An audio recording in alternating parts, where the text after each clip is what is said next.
और हम लोग कंटिन्यू करेंगे कल के क्लास से आगे। और हम लोग पढ़ रहे थे टेंसेस। आई होप कि मेरी आवाज़ वगैरह सब क्लियर होगी आप लोगों को। कल का जो पॉइंट था हम लोगों ने जहाँ पे छोड़ा था पढ़ाई को, वो ये था कि गुज़रे ज़माने की बात करने के लिए हम लोग दो चीज़ें यूज़ करते हैं। हमने बताया था आपको, एक तो हम यूज़ करते हैं V2 सेकेंड फॉर्म, और एक हम लोग यूज़ करते हैं हैज हैव के साथ V3। ये दोनों हम लोग पास्ट की बात करने के लिए, नहीं गुजरे ज़माने की बात करने के लिए यूज़ करते हैं, ठीक है। लेकिन इसका यूज़ तब करते हैं जब हम लोग सेंटेंस में गुजरे ज़माने का जिक्र कर दें, मतलब पास्ट टाइम का जिक्र कर दें, तब हम लोग इसका यूज़ करते हैं। और इसका यूज़ करते हैं गुजरे ज़माने की जिक्र ना करें, तब इसका यूज़ करते हैं, ठीक है। इस बात को अच्छे से समझने के लिए कल हम लोगों ने समझ लिया था, फिर भी मेरे दिल में है कि चूंकि इससे आगे बढ़ा रहे हैं तो एक एग्जाम्पल इसका रैपिड रिवीजन के लिए ले लेते हैं। राम और रावण का नाम सुना है आप लोगों ने? हाँ या ना बोलिएगा। Okay. Ram was a justful king. Justful कहा जाता है जो न्याय करता है, उसको जो जस्टिस करता है उस जस्टफुल है किंग, ठीक है।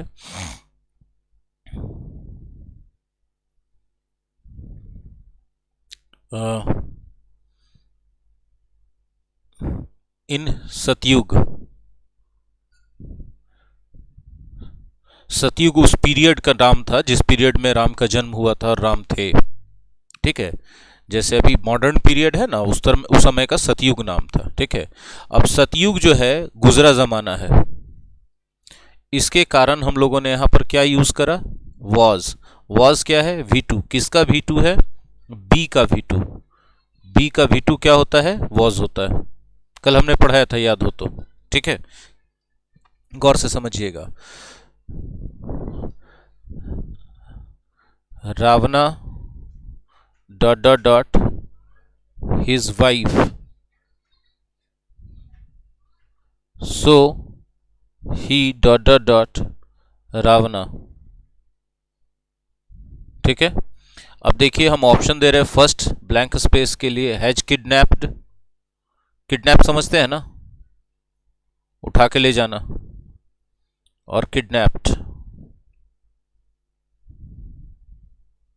ठीक है। और इसमें हम दे रहे किल्ड और हैज किल्ड।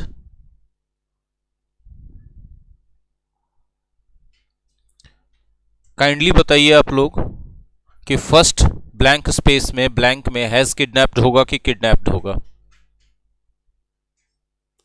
अगर आप रिस्पॉन्ड करेंगे तो आपको पढ़ाई ज़्यादा अच्छे से समझ में आएगी, और हमको अगर ये समझ में आ गया कि आपको अच्छे से समझ में आ रही है पढ़ाई, तो हमको पढ़ाने में मज़ा भी ज़्यादा आएगा। फर्स्ट में आएगा हैज, अच्छा, और सेकंड में क्या आएगा?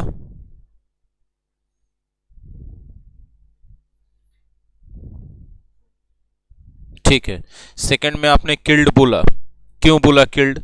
और फर्स्ट में हैज किडनैप्ड क्यों बोला? क्या आप हमें बता सकते हैं? देखिए यहां फुल स्टॉप हो चुका है ना, गौर से देखें, फुल स्टॉप यहां हो चुका है, और इसके सेंटेंस आगे बढ़ रहा है Ravana dot dot dot his wife, फिर कॉमा है so he dot dot dot रावणा।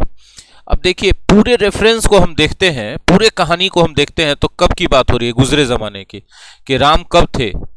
सतयुग में। और सतयुग अभी का बात है कि बीते हुए जमाने, गुजरे जमाने का बात है? गुजरे जमाने की बात है। तो गुजरे जमाने में यहां V2, और ये सब भी काम उसी समय हुआ था ना जिस समय राम थे। दो की सेंटेंस नहीं लिखा है, लेकिन रेफरेंस तो मिल रहा है ना पास्ट का, हाँ ना बोलना। जा गौर करेंगे, ये राम कब थे? सतयुग में थे। आप लोग कनेक्ट कर पा रहे हो इस एग्जाम्पल से? क्योंकि एग्जाम्पल थोड़ा सा अलग टाइप से है, मतलब एक ऐसे मैथोलॉजी से है जिसमें से अधिकांश स्टूडेंट बैठे उस मैथोलॉजी से कनेक्ट कर पाए कि ना कर पाए, लेकिन चूंकि मेरे लिए वो थोड़ा सहज हो जाता है इसलिए हम उसको दे दिए। तो हम कोशिश करेंगे, लेकिन अभी कोशिश करो कनेक्ट करने का। राम का नाम तो सुना ही होगा। राम एक राजा थे, उनकी वाइफ का नाम सीता था, और रावण पड़ोसी देश में था, हम लोगों के नेबरहुड कंट्री श्रीलंका में था। उस समय श्रीलंका का नाम श्रीलंका नहीं लंका हुआ करता था, है ना। रावण वहां का राजा था। रावण चाहता था कि हम सीता से शादी करें, सीता से शादी नहीं हो पाई तो सीता की शादी जब राम से हो गई तो सीता को किडनैप कर लिया था। इतना कहानी तो सबको मोटा मोटी मालूम है, हाँ या ना। हाँ, तो राम कब थे? राम आज के जमाने में नहीं थे, राम बहुत पहले थे, और वो जमाना गुजर गया, गुजरा हुआ जमाना था। उस जमाने को सतयुग कहा जाता है हिंदू मैथोलॉजी के हिसाब से, ठीक है। तो राम जो है उस जमाने में थे, और ये कहानी पूरी जो है इस सेंटेंस में देखिएगा, Ravana dot dot dot his wife so he dot dot dot Ravana. इस सेंटेंस में यहां से यहां तक लेकर के पास्ट के जमाने या गुजरे जमाने की कोई बात चर्चा नहीं हुई है, लेकिन रेफरेंस से एकदम क्लियरली पता चल रहा है कि गुजरे जमाने की बात है, हाँ या ना। तो जब ये रेफरेंस से भी पता चल जाए कि गुजरे जमाने की बात है, तब आपको क्या लेना चाहिए? सेकंड फॉर्म लेना चाहिए। यही अभी मेरा पॉइंट था। और शफकत ने बताया मुझे कि सर यहां पर किल्ड होगा। उन्होंने सही रेस्पॉन्ड किया इसमें कि भाई इसमें किल्ड होगा, क्योंकि राम ने मारा था रावण को। कब मारा था भाई? सतयुग में, क्योंकि राम थे उसी टाइम में, और सतयुग क्या है? गुजरा जमाना है। तो रावण किडनैप भी तो सतयुग में ही किया था ना उनकी वाइफ को। आई होप कि हम क्लियर कर पाए होंगे सब लोगों को जी। तो ये नोट इसमें ये आया कि we use V2 when we refer to the past even in indirect way, even in indirect way।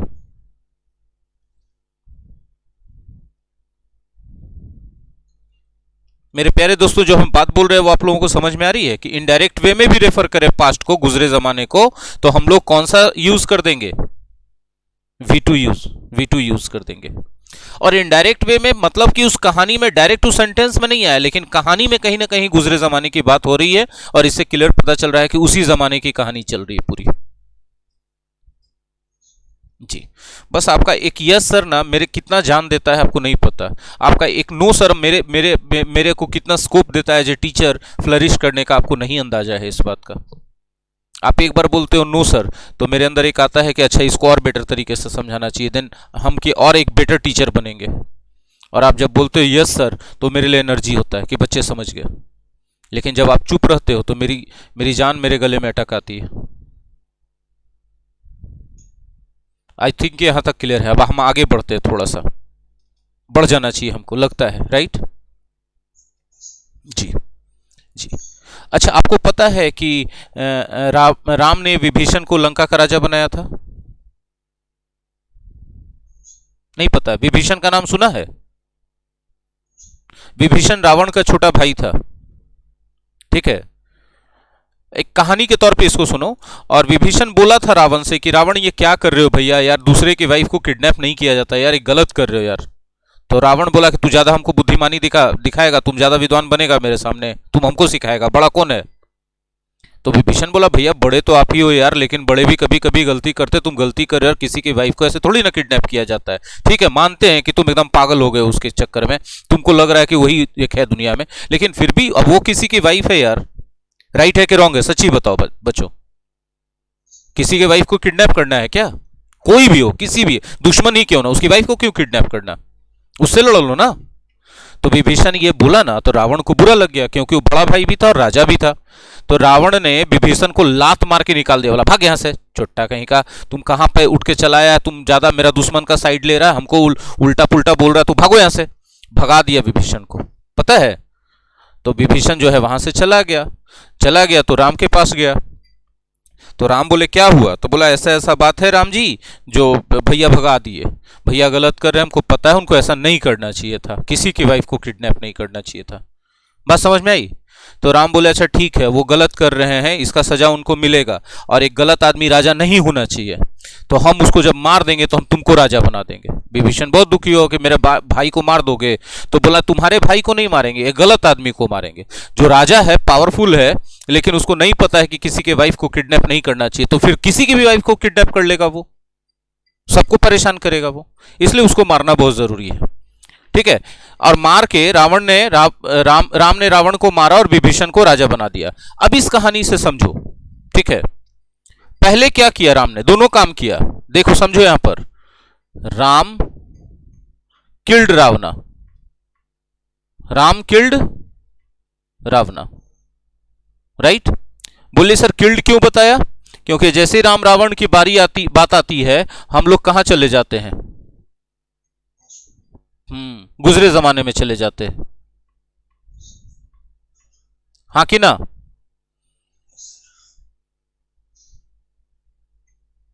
ठीक है। और राम ने विभीषण को लंका का राजा भी बनाया। यह भी कब की बात है? हाँ सर, गुजरे जमाने की बात है, बहुत अच्छे। राम मेड विभीषण, क्या बनाया था? The king of Lanka. उस समय श्रीलंका नहीं था, लंका था, हाँ खाली लंका था, वो बाद में श्रीलंका नाम पड़ा उसका। अभी देखो ये भी बात कब की है मेरे प्यारे दोस्तों? गुजरे जमाने की बात है, गुजरे जमाने की बात है। सब लोग कनेक्ट कर पा रहे? एक बार सब लोग यस बोल दो कम से कम, या नो बोल दो, कनेक्ट कर पा रहे? क्योंकि एग्जाम्पल ही एकदम इंपॉर्टेंट चीज है, उसी से कनेक्ट हो गए तो सारा ग्रामर समझ में आ जाएगा। तो हमको बताओ। तो देखो यहां पर दोनों फॉर्म चूंकि गुजरे जमाने की है तो V2 है ना, हाँ है ना? लेकिन एक बात बताओ यार, दोनों तो गुजरे जमाने में हुआ, क्या दोनों एक साथ हुआ था या आगे पीछे हुआ था? हाँ, तो जब गुजरे जमाने में दो काम हो और दोनों आगे पीछे हो तो वहां पर फिर से एक पॉइंट आ जाता है। क्या आप जानना चाहते हो? अब देखो कैसे होगा। इसमें कौन आगे हुआ था और कौन पीछे हुआ था? हाँ वेरी गुड। किसने ये जवाब दिया है, नाम बताओ। हाँ राणा, बिल्कुल सही आपने पकड़ा कि पहले किल किया और उसके बाद किंग बनाया, राइट। ये बिफोर हुआ था ना काम, है ना? तो अब दोनों सेंटेंस को यदि हम कनेक्ट करके लिखना चाहें, सपोज ये तो दोनों अलग अलग है, तब तो सही है बिल्कुल कि दोनों गुजरे जमाने की बात है और दोनों को हमने पास्ट में लिख दिया, V2 में लिख दिया, ये क्लियर है। लेकिन यदि कोई ऐसा मिल जाए आपको इंसान कहे नहीं, दोनों को एक साथ जोड़ के लिख के दिखाओ, प्लस करके लिखो, ठीक है। तो प्लस करेंगे तो क्या लिखेंगे? देखो देखो लिखेंगे क्या, समझो। राम किल्ड रावणा, और पहले ये हुआ है इसलिए बिफोर लगा दो। ये पहले हुआ ना काम, हाँ ना बोलना ना, इसलिए क्या लगाया हमने? बिफोर लगाया, ठीक है। और बाद में क्या हुआ था? बाद में क्या हुआ था? किंग बनाया। Ram made Vibhishan, Vibhishan the king of Lanka, the king of Lanka, ठीक है। लेकिन मेरी जान गौर से समझना, ये दोनों जब तक अलग अलग था तब तक दोनों के लिए V2 सही था, लेकिन दोनों को जैसे ही हमने कनेक्ट कर दिया, किससे कनेक्ट कर दिया? बिफोर से, ठीक है। तो जैसे ही कनेक्ट किया ना, ये पहले वाले काम को अब V2 में नहीं लिखा जाएगा, अब इसको लिखा जाएगा हैड प्लस V3 में।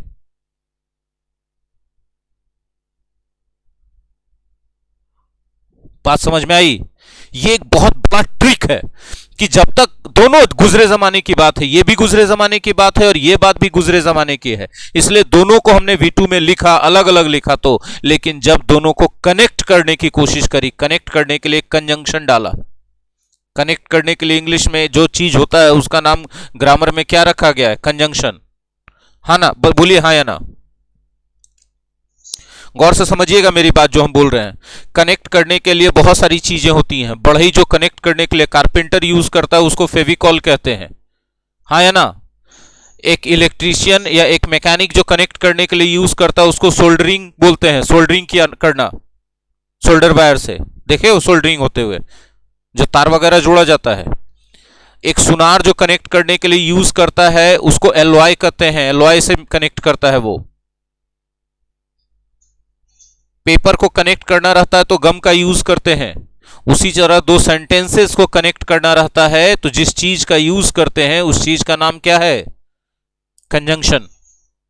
तो एक कंजंक्शन के यूज से जैसे ही दोनों को कनेक्ट किया, अब जो काम पहले वाला था, बिफोर वाला था, वो काम अब सेकेंड फॉर्म में नहीं लिखाएगा, वो हैड प्लस V3 में लिखाएगा। वो किस में लिखाएगा? हैड प्लस V3 में। जब कनेक्ट करेंगे तभी ये बात आएगी, चाहे किसी से भी कनेक्ट करें, बिना कनेक्ट किए बात नहीं आएगी। और हैड प्लस V3 का नाम जो होता है, वो नाम आप लोग जानना चाहते हैं हमेशा कि इसका नाम क्या है, तो इसका नाम है पास्ट परफेक्ट। इसका क्या नाम है? Past perfect. हाँ कि नहीं? हाँ। मतलब क्या हुआ? मतलब क्या हुआ कि ये जो फर्स्ट वाला एक्शन है, ये जो फर्स्ट वाला एक्शन है, ये एकदम कंप्लीट हुआ तब सेकंड वाला एक्शन किया गया। फर्स्ट वाला एक्शन एकदम परफेक्ट हो गया तब सेकंड वाला एक्शन किया गया, इसीलिए इसका नाम क्या पड़ा? Past perfect. क्या अभी सभी लोगों को कॉन्सेप्ट समझ में आया पास्ट परफेक्ट का? शायद शफकत एकदम बड़ा धीमे से यस सर बोल रहे हैं। दो बात होगी, या तो उन्होंने नाश्ता नहीं किया होगा या तो पूरी बात नहीं समझ में आ रही होगी। अच्छे से समझा है, बहुत अच्छे। काश कि मेरे सारे बच्चे ऐसे ही वोकल होते, मजा आता ना। पता है जब हम अपने शहर में पढ़ाते हैं, बहुत बड़ा क्राउड बैठता है एक क्लास में, तो 200-300 बच्चे। अब नहीं, कोरोना के पहले तक ये सब कहानी थी, अब कोरोना के बाद एकदम कहानी बदल गई है, ठीक है। तो 200-300 बच्चे बैठते थे एक बार क्लास में, और जब सब यस सर बोलते थे तो हमको लगता है कि 10-12 घर तक आवाज़ जाता था कि अरे गजब पढ़ाई हो रहा है। और बच्चे काफ़ी एक्टिव रहते थे। क्लियर है जी? Yes sir, no sir.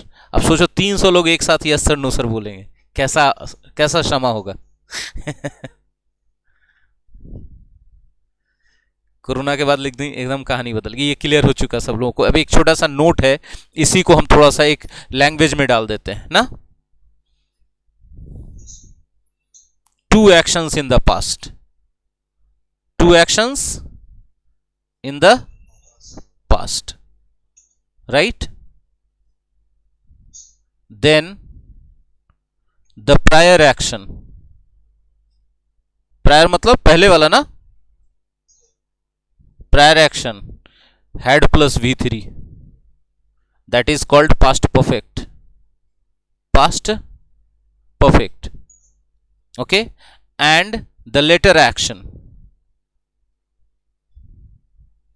later action, ये होगा V2, that is called past indefinite।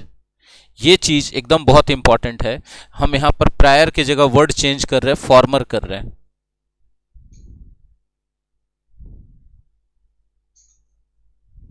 ये ज्यादा सुटेबल वर्ड है। यानी former action had plus V3, latter action second form. ये फॉर्मर एक्शन था, गौर करो कि पहले किल किया इसलिए हैड प्लस V3। ये लेटर एक्शन था इसीलिए V2। बोलो हाँ कि ना? कॉन्सेप्ट क्लियर है? कॉन्सेप्ट क्लियर है? हाँ जी। तो ये था आपका पास्ट परफेक्ट और पास्ट इंडेफिनिट का कॉन्सेप्ट। आपको पता भी नहीं चला कैसे कहानी में, राम और रावण की कहानी में ये कॉन्सेप्ट क्लियर हो गया, ठीक है। और आपने एक कहानी भी सीख ली राम और रावण की।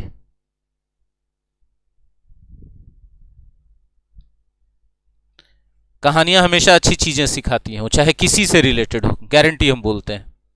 कहानियां हमेशा सिखाती हैं कि गलत करने वाले का एंड हमेशा खराब ही होता है। गलत करने वाले का एंड कभी अच्छा हो ही नहीं सकता, ठीक है। और पता है रावण को जब मारा गया तो सिर्फ रावण को नहीं मारा गया, उसके पूरे खानदान को मार दिया गया। उसका बेटा, उसका भाई, उसके बेटे का बेटा, मतलब पोता, सब के सब मारे गए। और उसके एक झूठ के घमंड में कि हम सीता को किडनैप किया, अब हमको कोई नहीं कुछ कर सकता क्योंकि हम मोस्ट पावरफुल है। ऐसा कुछ होता है क्या? मोस्ट पावरफुल कोई होता है क्या? मोस्ट पावरफुल यदि कुछ होता है तो वो वक्त होता है, और वक्त उसी के साथ होता है जो सही काम करता है। अब देखिए आगे हम बोले कुछ और।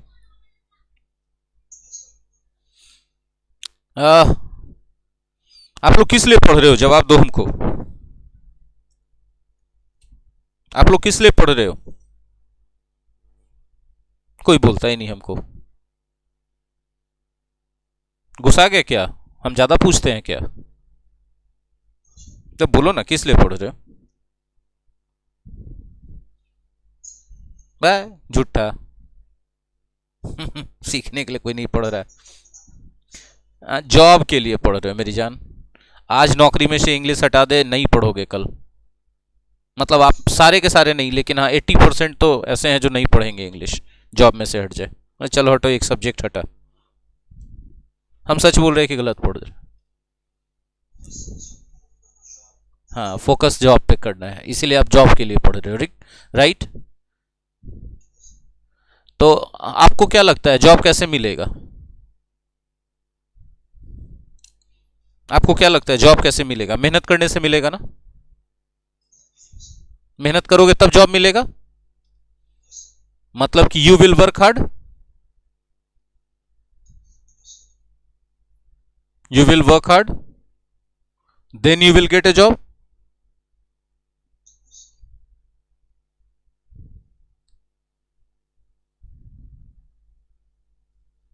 देखो मेरे मेरे कॉन्वर्सेशन या गप जिसको कहते हो ना, बातों में भी इंटरेस्ट लो, क्योंकि उसी में से पढ़ाई निकल के आएगी।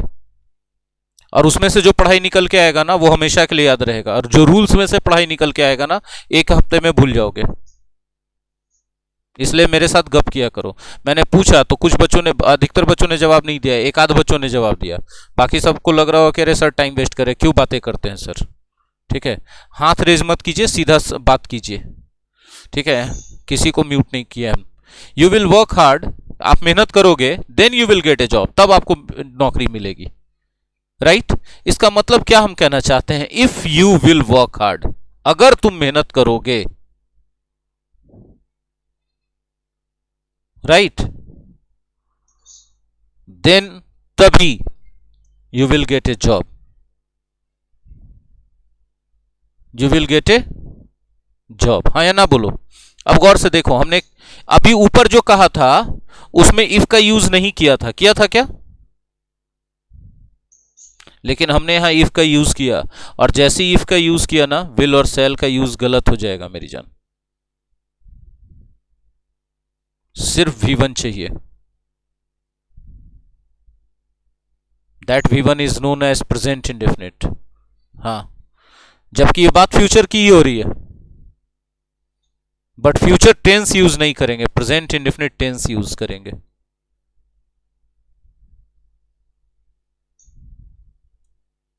For future, present indefinite tense for future.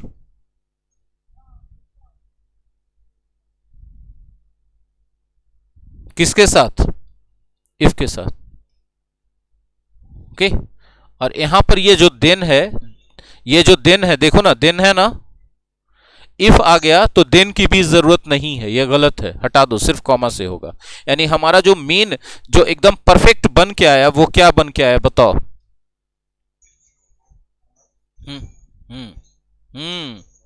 If you work hard, you will you will get a job, you will get a job। ठीक है, अभी जरा गौर से सुनना मेरी बात। मतलब क्या हो गया कि इफ आ गया तो यहां पर कौन सा टेंस चलना चाहिए? Present indefinite. और इधर वाला फ्यूचर इंडेफिनिट, विल या सेल।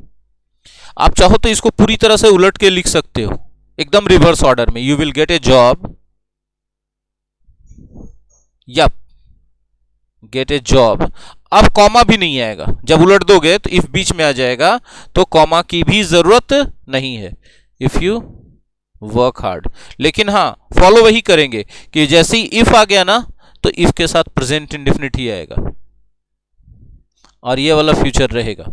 और अच्छे से देखो, क्या आपको नहीं लगता कि इफ वाले पार्ट से आप कंडीशन रख रहे हो, और इधर वाले पार्ट से आप रिजल्ट बता रहे हो कि अगर ये कंडीशन फुलफिल हो गया तो ये रिजल्ट मिल जाएगा? ऐसा कर रहे हो ना? तो ये इफ वाला पार्ट है, ये कंडीशनल क्लाउज कहलाता है। ये क्या कहा जाता है?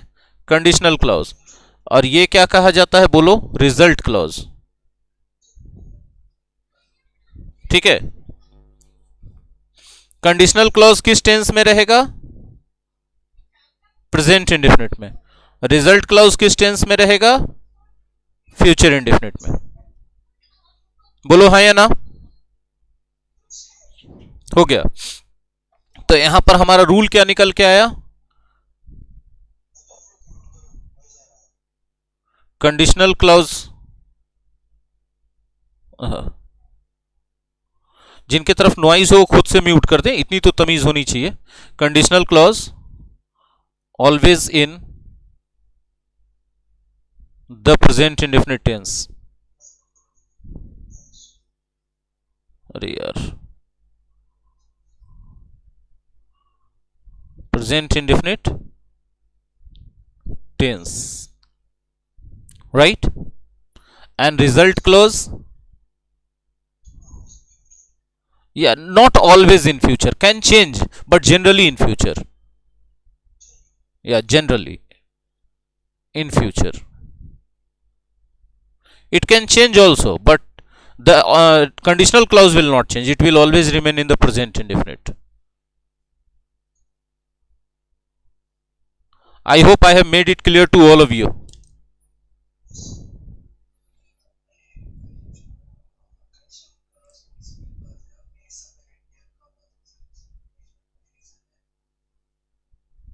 फिर से कंडीशनल क्लॉज और रिजल्ट क्लॉज बीच में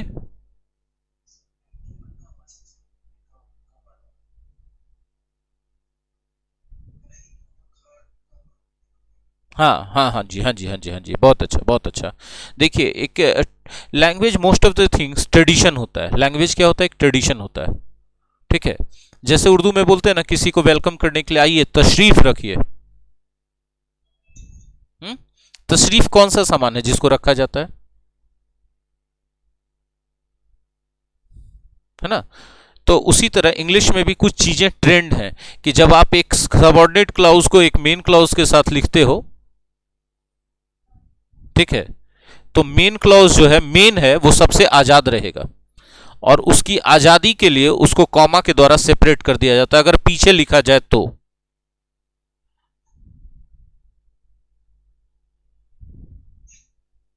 ठीक है, क्योंकि मेन क्लॉज मेन है इसलिए इसको आजाद रहना है, इसलिए इस कॉमे के द्वारा इसको सबऑर्डिनेट क्लॉज से आजाद रखा जाता है। अगर ये पीछे लिखा गया है तो, और जब ये आगे लिखा गया है तो ये खुद तो आजाद है ही, आगे है इसका मतलब क्या है? आजाद है, फिर कॉमा की जरूरत नहीं होती। ये जिनका सवाल था, आई होप उनको जवाब मिला।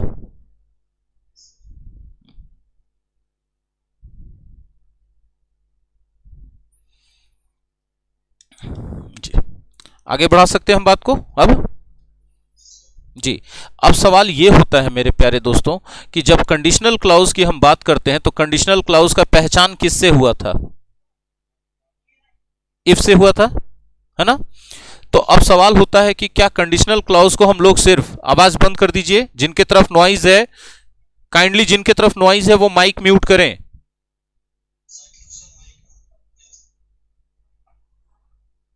जाकिर हुसैन, कितना अच्छा नाम है, भारत के सबसे बड़े तबला वादक।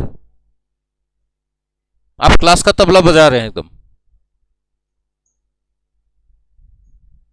हम लोगों ने बात करी कि कंडीशनल क्लॉज जो है वो हम लोग किससे पहचान रहे थे? इफ से।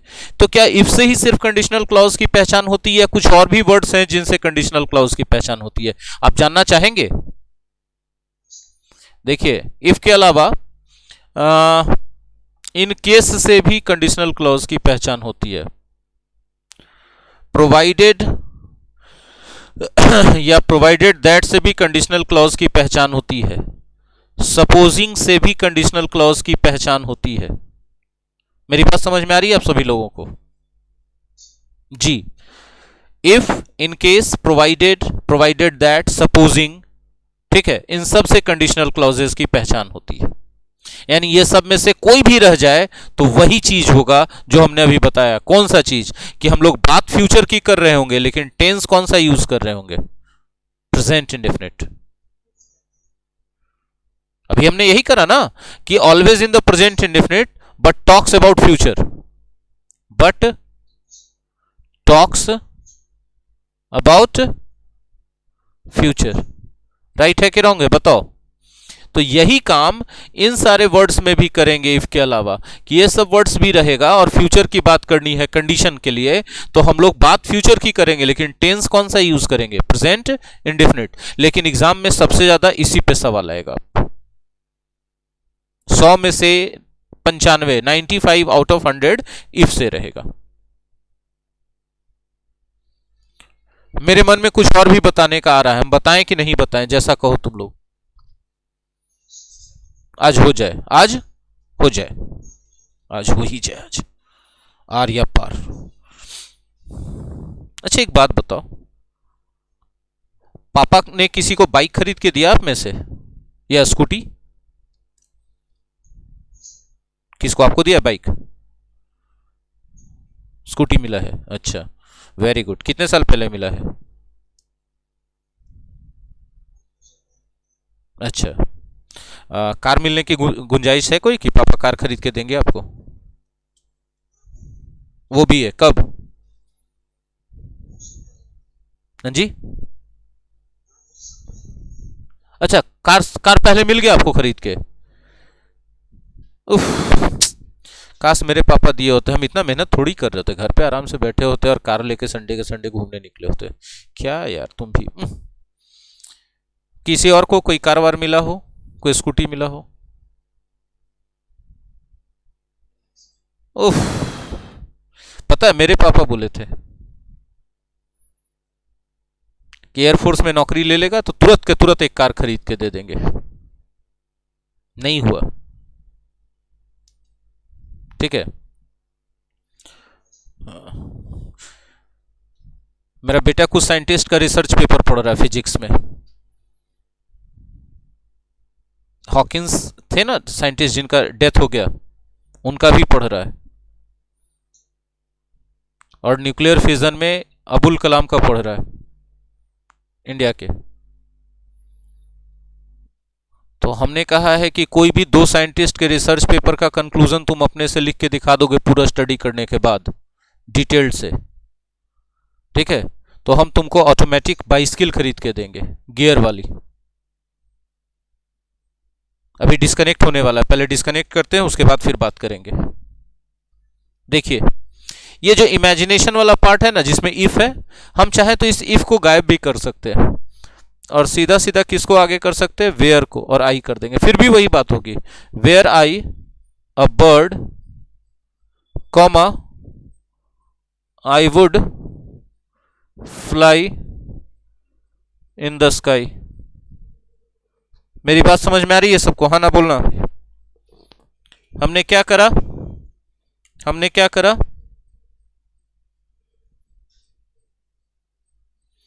कि इफ को गायब करके वर्ब को आगे कर दिया, और इससे सेहत पे कोई फर्क नहीं पड़ेगा सेंटेंस के। सेंटेंस अभी भी इमेजिनेशन बता रहा था, इमेजिनेशन ही बताएगा।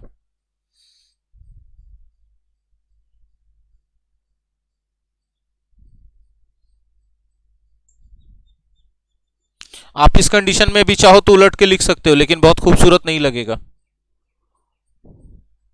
आई वुड, अब आप बोलोगे तो भी हम नहीं सुनेंगे, टेक्स्ट करना। अब हो गया, I would fly in the sky, ठीक है, comma were I a bird, full stop.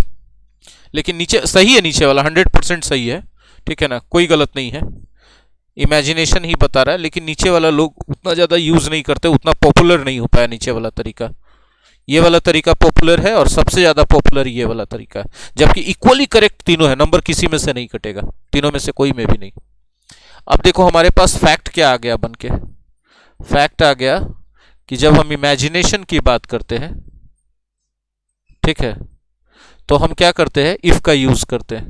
बोले सर कंडीशन में भी करते थे? हाँ भाई, एक चीज का यूज एक से ज्यादा जगहों पे हो सकता है, कंडीशन में भी और इमेजिनेशन में भी। इफ कोई भी सब्जेक्ट रहे, हम यहां क्या यूज करेंगे? वर्ब, और उसके बाद कोई नाउन या एडजेक्टिव लगाएंगे। जैसे बर्ड क्या है, एक नाउन है, और उसके बाद कॉमा लगाएंगे, उसके बाद सब्जेक्ट होगा, वुड होगा, V1 होगा, ऑब्जेक्ट होगा, अदर वर्ड्स होगा।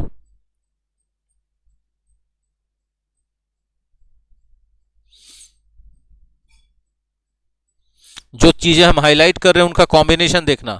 इफ है, वर है, तो यहां वुड प्लस V1 होगा।